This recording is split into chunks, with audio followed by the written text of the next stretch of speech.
The Outsiders, Chapter 3. After the movie was over, it suddenly came to us that Cherry and Marcia didn't have a way to get home.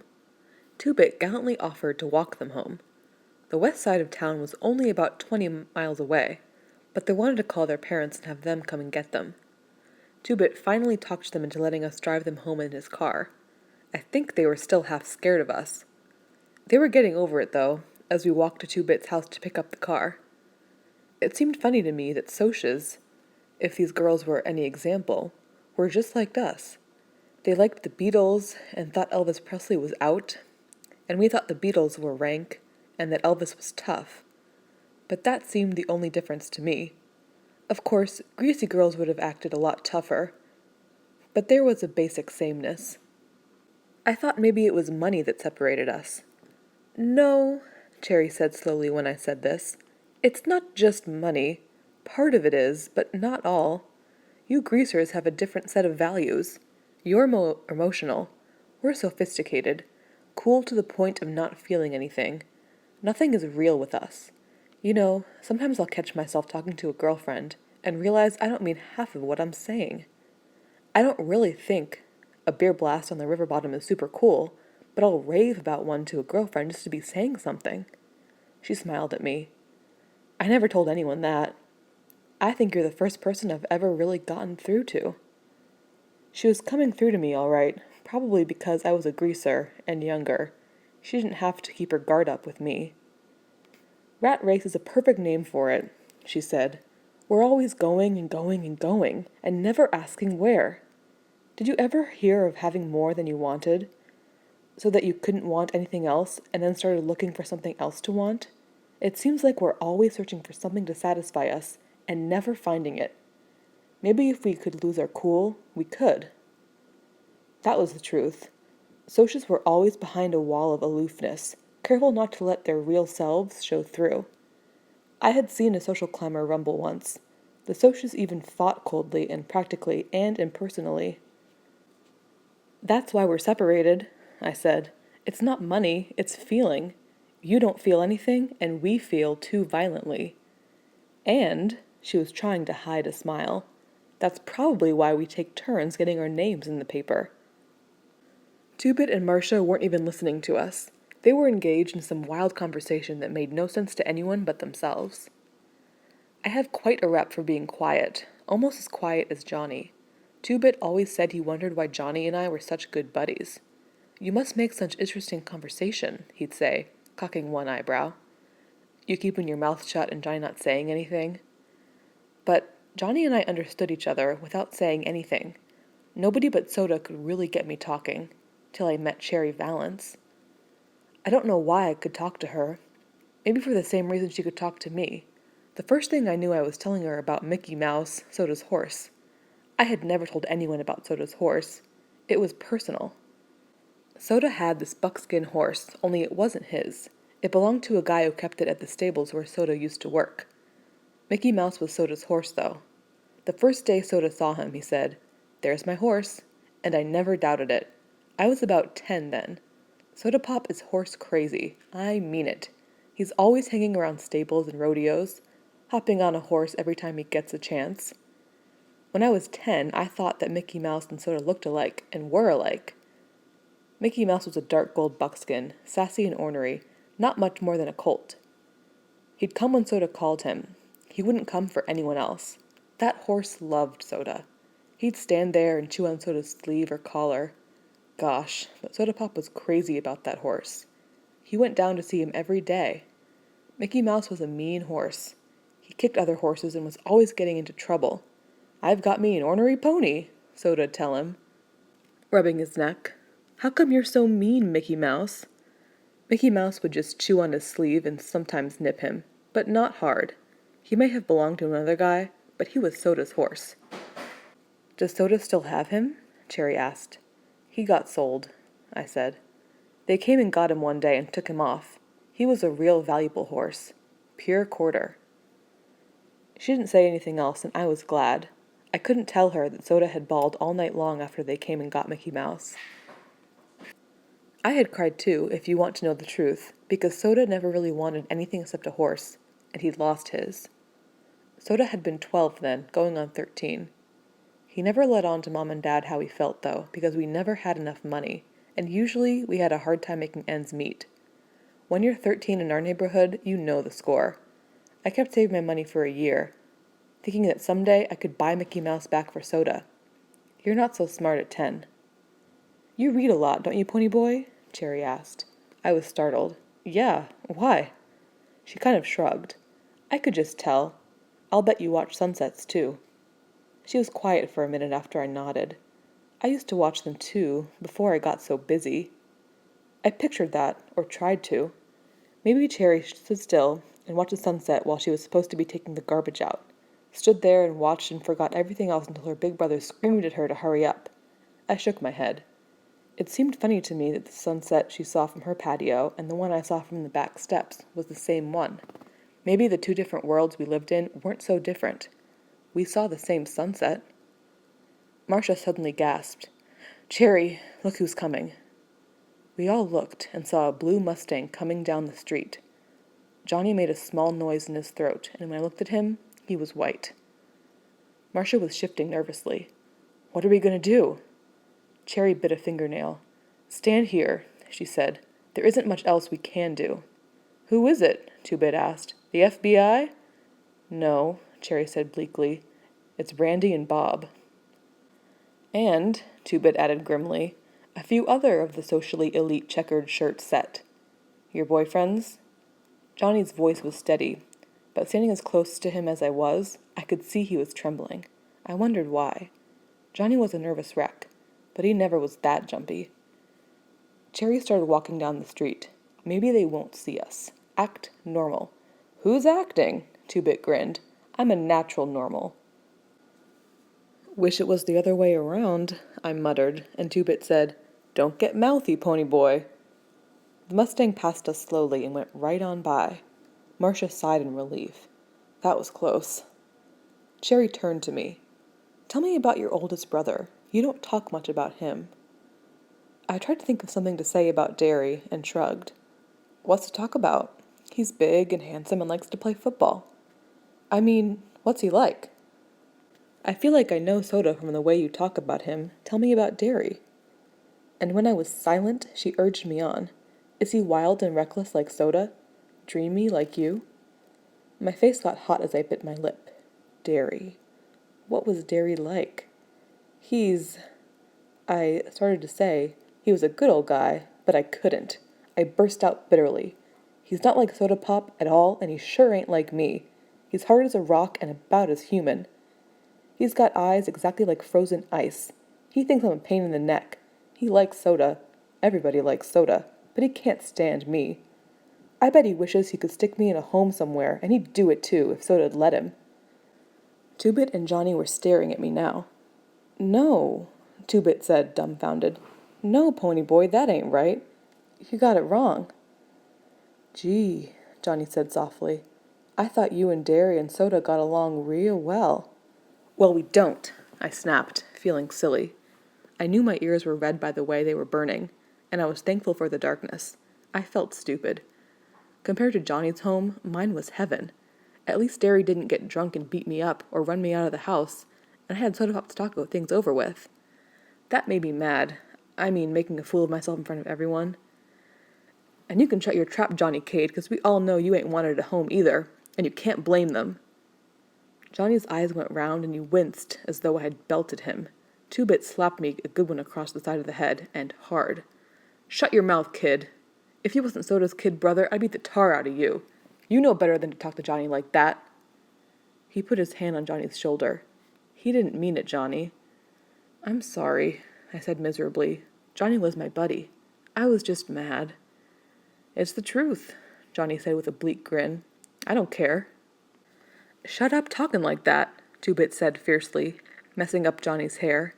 We couldn't get along without you, so you can just shut up. It ain't fair, I cried passionately. It ain't fair that we have all the rough breaks. I didn't know exactly what I meant, but I was thinking about Johnny's father being a drunk, and his mother a selfish slob, and Two-Bit's mother being a barmaid to support him and his kid sister after their father ran out on them, and Dally, wild, cunning Dally, turning into a hoodlum because he'd die if he didn't, and Steve, his hatred for his father coming out in his soft, bitter voice and the violence of his temper. Soda pop, a dropout so he could get a job and keep me in school, and Derry, getting old before his time, trying to run a family and hold on to 2 jobs and never having any fun. While the Socias had so much spare time and money that they jumped us and each other for kicks, had beer blasts and river bottom parties because they didn't know what else to do. Things were rough all right, all over the east side. It just didn't seem right to me. I know, Two-Bit said with a good-natured grin. The chips are always down when it's our turn, but that's the way things are. Like it or lump it. Cherry and Marcia didn't say anything. I guess they didn't know what to say. We had forgotten they were there. Then the blue Mustang was coming down the street again, more slowly. Well, Cherry said resignedly, they've spotted us. The Mustang came to a halt beside us, and the 2 boys in the front seat got out. They were Socias all right. One had on a white shirt and a Madras ski jacket, and the other a light yellow shirt and a wine-colored sweater. I looked at their clothes and realized for the first time that evening that all I had was a pair of jeans and Soda's Old Navy sweatshirt with the sleeves cut short. I swallowed. Two-Bit started to tuck his shirt tail, but stopped himself in time. He just flipped up the collar of his black leather jacket and lit a cigarette. The Socias didn't even seem to see us. Cherry, Marcia, listen to us, the handsome black-haired Soc with the dark sweater began. Johnny was breathing heavily, and I noticed he was staring at the Socia's hand. He was wearing 3 heavy rings. I looked quickly at Johnny, an idea dawning on me. I remembered that it was a blue Mustang that had pulled up beside the vacant lot, and that Johnny's face had been cut up by someone wearing rings. The Socia's voice broke into my thoughts. Just because we got a little drunk last time... Cherry looked mad. A little? You call reeling and passing out in the streets a little? Bob, I told you I'm never going out with you while you're drinking, and I mean it. Too many things could happen while you're drunk. It's me or the booze. The other Soc, a tall guy with a semi-beetle haircut, turned to Marcia. Baby, you know we don't get drunk very often. When she only gave him a cold stare, he got angry. And even if you are mad at us, that's no reason to go walking the streets with these bums. Two-Bit took a long drag on his cigarette. Johnny slouched and hooked his thumbs in his pockets, and I stiffened. We can look meaner than anything when we want to. Looking tough comes in handy. Two-Bit put his elbow on Johnny's shoulder. Who are you calling bums? Listen, greasers, we got 4 more of us in the back seat. Then pity the back seat, Two-Bit said to the sky. If you're looking for a fight... Two-Bit cocked an eyebrow, but it only made him look more cool. You mean, if I'm looking for a good jumping, you outnumber us, so you'll give it to us? Well... He snatched up an empty bottle, busted off the end, and gave it to me, then reached in his back pocket and flipped out a switchblade. Try it, pal. No, Cherry cried. Stop it. She looked at Bob. We'll ride home with you. Just wait a minute. Why? Two-Bit demanded. We ain't scared of them. Cherry shuddered. I can't stand fights. I can't stand them. I pulled her to one side. I couldn't use this, I said, dropping the pop bottle. I couldn't ever cut anyone.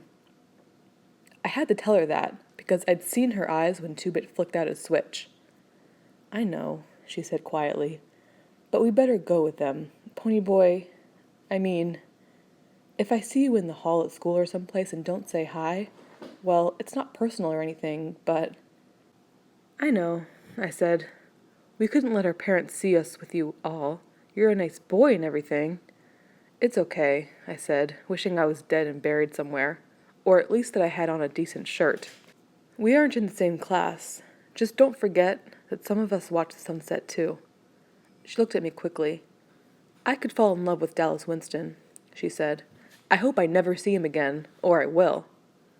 She left me standing there with my mouth dropped open and the blue Mustang vroomed off. We walked on home, mostly in silence. I wanted to ask Johnny if those were the same Socias that had beaten him up, but I didn't mention it. Johnny never talked about it, and we never said anything. Well, those were 2 good-looking girls if I ever saw any. Two-Bit yawned as we sat down on the curb at the vacant lot.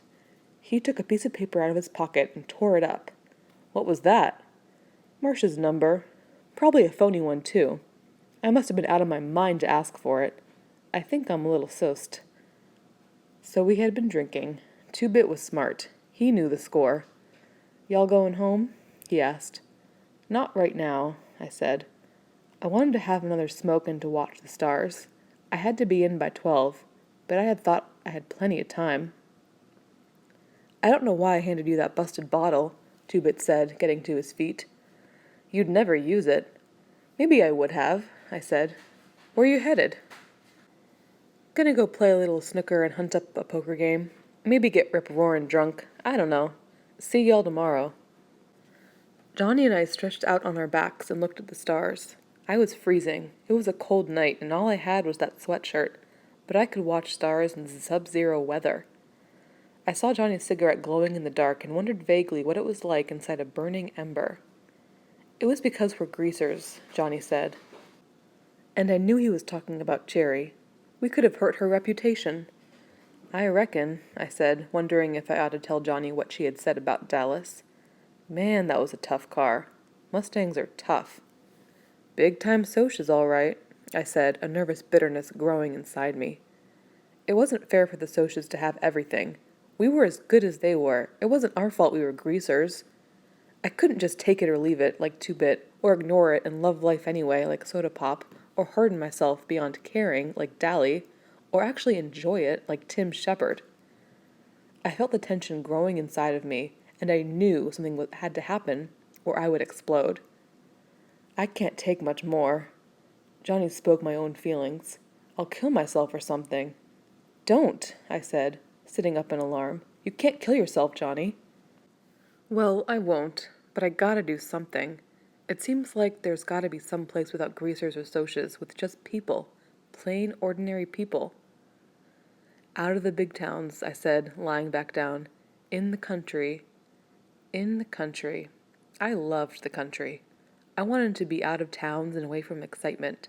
I only wanted to lie on my back under a tree and read a book or draw a picture and not worry about being jumped or carrying a blade or ending up married to some scatterbrained broad with no sense. The country would be like that, I thought dreamily.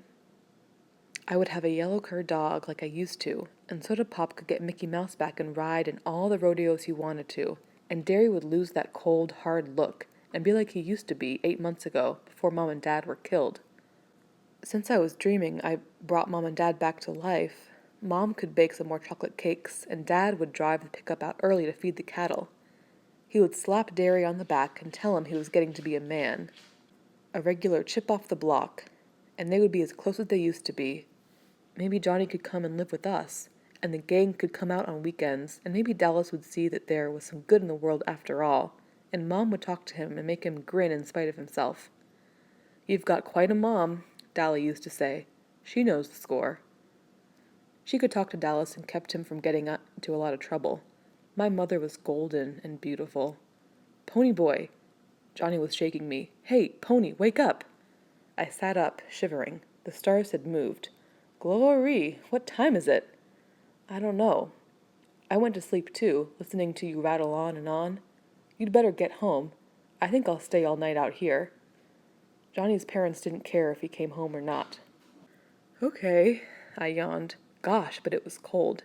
"If you get cold or something, come on over to our house." "Okay." I ran home, trembling at the thought of facing Derry. The porch light was on. Maybe they were asleep and I could sneak in, I thought. I peeked in the window. Soda Pop was stretched out on the sofa, sound asleep, but Derry was in the armchair under the lamp, reading the newspaper. I gulped and opened the door softly. Derry looked up from his paper. He was on his feet in a second. I stood there, chewing on my fingernail. "Where the heck have you been? Do you know what time it is?" He was madder than I've seen him in a long time. I shook my head wordlessly. "Well, it's 2 a.m, kiddo.